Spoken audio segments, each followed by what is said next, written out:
Hello, hello. Happy Friday afternoon, my friends. Jessica Stevens here, host of I Just Blank Now What podcast. And today we are doing an Instagram live edition to talk about wanting to run. So for those who know me and for those who don't, I have never been somebody who enjoys running. It's never been my thing.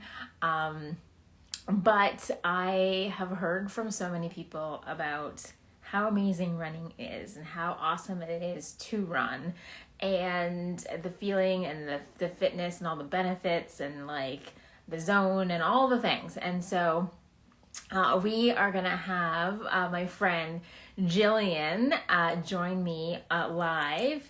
And she's a running coach. So I'm going to bring Gillian on now and to talk about all things running and how to help me go from 0 to 5K by the end of the summer.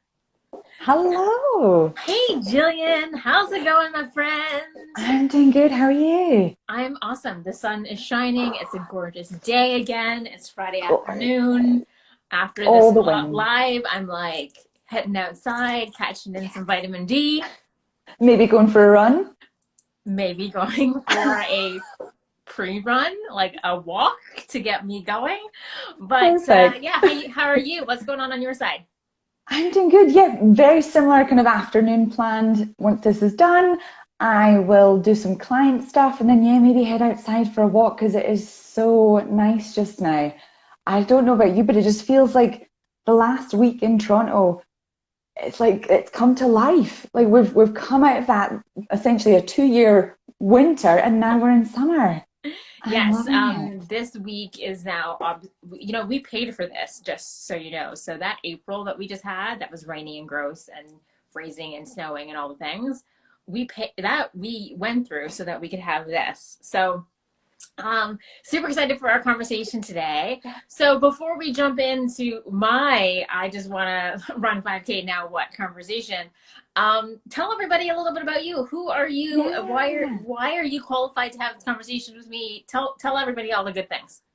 For sure. So, hello, I'm Gillian. My pronouns are she, her, and I am the owner of GMacSpurr Coaching.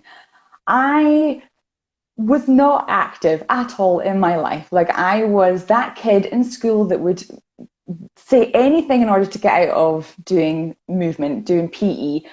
I didn't enjoy doing anything throughout my 20s, even into my early 30s, did no movement whatsoever. So the fact that I'm here today as a running coach is crazy.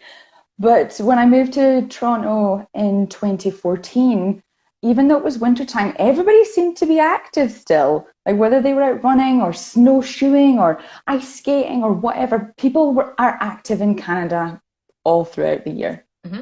And I wanted that too. I totally wanted it. So I set myself a goal in 2015 to run a 5K race. And I had no idea what I was doing. I didn't have any running friends that I could talk to. I didn't know of any books or magazines or podcasts or like I had nothing, absolutely nothing, but I committed to running 3 times a week. And that was pretty much it. I would literally come back from work. I'd still be wearing like pantyhose and like a little wee vest top underneath. And I would leave that on. I would then put my sweats on top because I had no idea what I was doing. And I would go outside and I would run until I could no longer breathe. And my face would be bright red and I would be struggling to catch my breath. I would stop, like literally stop walking, catch my breath and then run again. But I did it 3 times a week. I did it and it got slightly easier, slightly red face, slightly able to breathe a bit more. And eventually I managed to run that 5K. I did it. I started running in the March. I raced in May and I loved it. I went into that race having no idea about pace or how fast I could run. I did know that I wanted to ideally get in below 30 minutes, but I had nothing to base that time on. I went in with this number that I plucked from the sky, and I didn't have like a tracker or anything. I wore my Swatch watch to kind of look a little bit more professional, which is ridiculous. Yeah, I'd look at my Swatch watch every so often. And I ran, and I would find a runner up ahead of me, and I would use them as like I would pull them into me, and I'd pass them, and then I'd pass someone else. And I finished that race, and I felt euphoric. I felt incredible. The time on the clock at the end was something like 32 minutes. So I was a little bit disappointed. Like the shine came off a little bit for me, but I felt so great. And then I was checking the app on my phone when I was on the bus going home. And actually that was the clock time, not my actual time, because they track you once you step over the start line. That's when your official time starts. But what I had seen at the end of the race was the beginning of the race start time. So I hadn't started at that point. So I did it in something like 28 minutes and 30 seconds. So I got under that 30 minutes that I wanted. So the euphoria came back. I was so happy. I was on TTC and I was like, yes.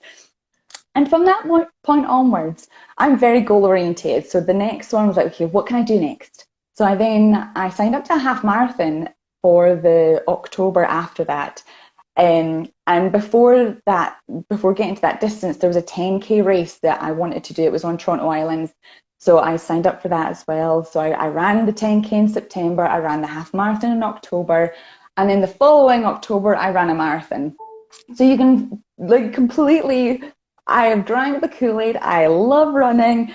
And from then, it was just really educating myself to better myself. So I did a qualification to be able to coach up to and including the marathon distance, because I was running marathons, so I wanted to make sure that I had the right information. So when I was creating training plans, that I was creating them correctly for myself, that I knew how to fuel, that I knew what gear and warm-ups and cool downs, and it was all just for my own education. And then now you're going to share with everybody else. And now I'm here. So I also got a certification in nutrition as well. So I love running, I love eating, I love helping people achieve their goals. So it's like that kind of perfect mix for me, because I just, it's not working to me. I love it. I love helping people see the possibilities that they can achieve this. And I can hand on heart say that pretty much every single person can run a 5K. And if you're starting today, you can run a 5K by the end of the summer, no doubt about it. And there is a race in Toronto, the Toronto Waterfront Marathon on the 16th of October. There is a 5K as part of that. There's no doubt about it. You can run that 5K race. If that's your goal, then you 100% can do that. Awesome. Okay, so let's talk about this, because you were like literally like me, who you were like not active. You were like avoid gym class, hated PE, and you're like, okay, I'm gonna start running. So what are your tips for anyone like myself who is a non-runner? And you're probably going to tell me the first thing you need to do is stop saying that you're a non-runner. And then like, how do we get me from like sitting right here to that 5K? So talk about some suggestions, some tips, some things that you recommend for people so that they don't hurt themselves, right? Yeah. And maybe like, share what would you recommend to me as a never had run before for day one? Like if I'm going to like put on my running shoes today after this live and go outside, what should I do? Okay, so I want to keep it very simple, because it can be really overwhelming. Like if you look at one of the running hashtags and it's overwhelming. There's a lot of information out there. So I like to call it my 3-2-1 method. And that kind of keeps things super, super simple for anybody that is interested in running. So it's 3 things to buy, 2 things to do, and 1 thing to remember. Simple, simple, simple. Okay, so 3 things to buy.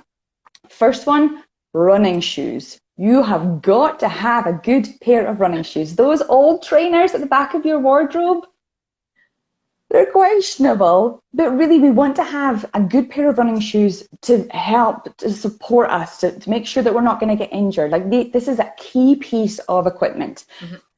don't go to a generic sports shop. Go to a running store, one that has different brands that you can try on, because there are different types of shoe. There's different ones that will support you in different ways. But yeah, you really want to go to an expert and find out what is the best shoe for you. So that is my number one. Definitely go get a pair of running shoes. Essentially like the only equipment you need to run, so it better be a good pair of running shoes. Right? Exactly. And you don't need to go for the $250 pair. Like there are perfectly good pair around about the 150 mark.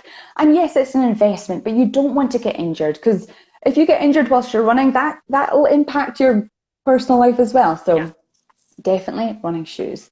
The second one is, only if it's applicable, but a good sports bra as well. So again, we're wanting to go somewhere that is going to offer a variety of types of bras, but we want to make sure that it's high support, so we're not injuring ourselves in that way as well. Okay. And a little tip for this one, try and get a bra that's like similar to a regular bra, and it's got the hook and eye at the back. If you get one that has to come up over the head, I cannot tell you how many injuries I had using one. Try and get one of those off when you're super sweaty or wet from running outside when it's raining. It is so hard to get it off. So get one with the regular bra clasp at the back and you are fine. So running shoes and a sports bra are the two things that you have to have. The third one. Oh, sorry. Yes, I would say that those would definitely be requirements. The bra, less for me. I'm a fairly petite person, but still, the girls need to be supported no matter what size you are, right? So shoes and bra. Exactly. Okay. Yes, next. That's a valid point, because regardless of your chest size, they're still going to be moving around. So you want to be making sure that they are properly held down and that you are not hurting yourself. Awesome. The third one is have a training plan. So yes, you could do what I did and just go out and run until you can't breathe anymore, but I wouldn't recommend it. It's not a fun experience, and we want you to be having fun whilst you're learning to run. Okay. So my recommendation would be to get either a learn to run or a couch to 5K training plan. This is a really good way to kind of start, because it gives you all the runs you need to do. Make sure that you're building that up slowly, that you're not going to injure yourself because you're doing too much too soon. It just slowly builds up the distance each week. And as a little wee sneaky, cheeky Friday deal, I do have a Couch to 5K training program that I'll give 10% off this weekend with the code FridayFun, all one word.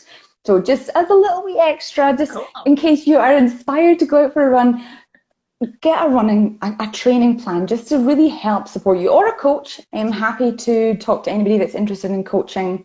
But yeah, you want to have that plan to make sure that you are getting to the 5K distance safely, that you are being held accountable, that you are supported, and that you're doing it right. Like, yeah, the whole point of this is to have fun and get to that race with a smile, right? Because if you have a bad experience off the top, I'm one of those people who's like, okay, yeah, not for me. That was not fun.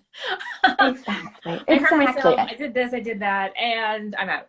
So running shoes, sports bra, and some sort of running plan, whether you find one on the internet or you connect with Gillian, Couch to 5K, figure it out, the days, how many weeks, what the distance, and then speed goals and all that kind of stuff, right? Yeah, and you don't need to necessarily kind of go into all of that. Like your first 5K, it's going to be a personal best, regardless of the time on the clock at the end.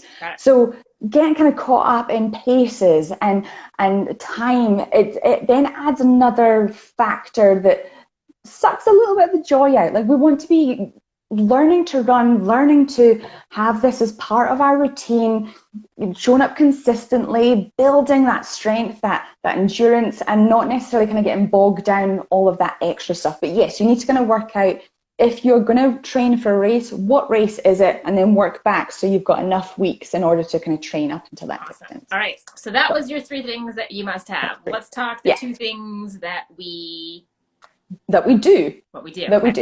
So you've got all of those things. The first thing you want to do is when are you going to start training?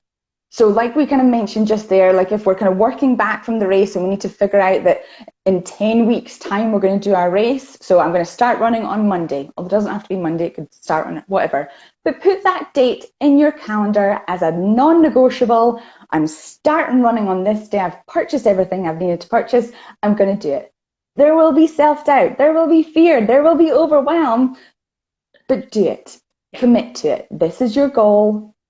Do it. So really, the best day to start is today, right? If you've made a Oh, decision, like no do it. time like the present. So Exactly. awesome. Okay. Exactly. So Okay. timeline. When are you starting? Okay, awesome. Next. And then number two, so if that training plan, let's say, has 3 runs a week for you, Mhm. take out your calendar, your scheduler, and put those dates in your calendar. And what I like to say to my clients is treat them as though they are your A client, or that is a work commitment with your boss, or something that you would never cancel because you are your A client. You are like your goals should be something that you don't bail on because there's something on Netflix or it's raining outside or like this. This should be a priority. You're working on something for you to get you to a goal that you really want to get to. So these are non-negotiable dates in your calendar. So pop them in and they can't be moved unless, of course, an emergency comes up, but then just move them to another time or another day. But these are non-negotiables. Okay, yeah, Gonna go I'm a run. calendar person, so this works. It's not like there isn't a to-do list. It's like everything that needs to get done is in the calendar because Yes. then you have the time set aside to do the thing. All right, so figuring out when to start and then plugging in all the dates in your calendar for the first week or 2 weeks or whatever to start running. All right, awesome. Yes. So what's the number one thing that we now need to Remember? So the thing you need to remember is it's going to be tough. I'm not going to sugarcoat it for you. It is going to be tough, but you're tougher. You can 100% do this. Mhm. No doubt about it. You can do it. But yes, there will be runs, like you said, that leave you feel a bit ugh, or they were a bit harder than you thought, or you're really out of breath and you struggled, but keep going. Keep showing up. Keep digging deep, knowing that it won't always be like this. Yes, okay, you might have a bad run. Maybe you didn't eat well beforehand, or maybe you weren't well hydrated, or the route that you ran was really hilly. Like, these are all things that can be fixed or improved for next time. So just remember that you've got this and you are tougher than this one run that you are in that you are perhaps struggling with. So Awesome. you've got it. Okay, I You've love got it. it. Three, Yeah. two, one. That is super simple to follow. Cool. Mm-hmm. Okay, so Gillian, do you have any tech recommendations for tracking your distance? Sure. And this can really be like the spectrum is wide in terms of what you could use. There are free apps that you can use for your cell phone. So you've got Strava, you've got Map My Run, and these are really good because they also you can set them up so they beep when you need to do your walk break or your run break. And they, like I said, they're free. You don't need to purchase anything. Yes, you can upgrade them, but you don't have to. You can then also buy a watch, if you will. Now, if you've got an Apple Watch already, I think you can just use that and you don't need to do anything special with it. But there are a lot of watches on the market, again, varying in price as well. So you could perhaps go to a running store again and get their advice and see what they would recommend for you. It is a commitment, like in terms of cost, like it's a couple of $100 possibly for a decent watch. So like I said in the beginning, like you need those running shoes and that sports bra. Anything else you don't have to have right now, but yes, you could definitely go out and purchase a watch and not use a Swatch watch like I did. Hey, it worked, right? It totally did. It made me look so cool. Awesome. Okay, cool. So yeah, that's nice and simple, very easy. Yeah. So hey, if you're watching live or even watching the replay, drop a question that you have in the comments. I'm sure Gillian will be happy to answer any questions. And go follow her. If you are like me and you're like, hey, I hear running is awesome. I'm just not that person yet, and you want a little support, go follow her and follow my journey, because by the end of the summer, I'm going to run a 5K. So if you want to do this with me, I'm always looking for a running buddy. So actually, do you recommend a partner in crime, somebody to help keep you accountable when Yes, running, or is this definitely. like definitely like a solo show? No, it is completely up to you. There's not one size fits all. So I personally, I like running solo. For me, it is that alone time. I get time to just mull things over in my mind.